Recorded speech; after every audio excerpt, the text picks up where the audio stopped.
প্রথমবারের মতো ফিফার তত্ত্বাবধানে হতে যাওয়া আসিয়ান কাপে বাংলাদেশের অংশগ্রহণ নিশ্চিত হয়েছে। ইন্দোনেশিয়ায় অনুষ্ঠেয় এই টুর্নামেন্টে ভারতের জায়গায় বাংলাদেশকে খেলার অনুমতি দিয়েছে ফিফা। শনিবার বাংলাদেশ ফুটবল ফেডারেশন কার্যনির্বাহী কমিটির সভায় বিষয়টি নিশ্চিত করেছে।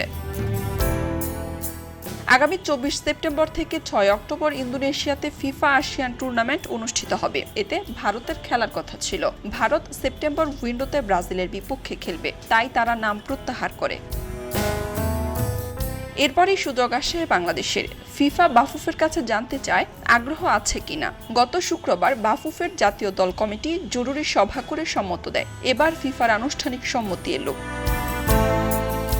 ফিফা আসিয়ান কাপের প্রিমিয়ার ডিভিশনে এ গ্রুপে ছিল ভারত, সিঙ্গাপুর, মালয়েশিয়া ও স্বাগতিক ইন্দোনেশিয়া। বি গ্রুপে রয়েছে ভিয়েতনাম, পাকিস্তান, থাইল্যান্ড ও ফিলিপাইন। ভারতের আগে চীনও টুর্নামেন্ট থেকে সরে দাঁড়িয়েছে। তাদের জায়গায় পাকিস্তানকে অন্তর্ভুক্ত করা হয়।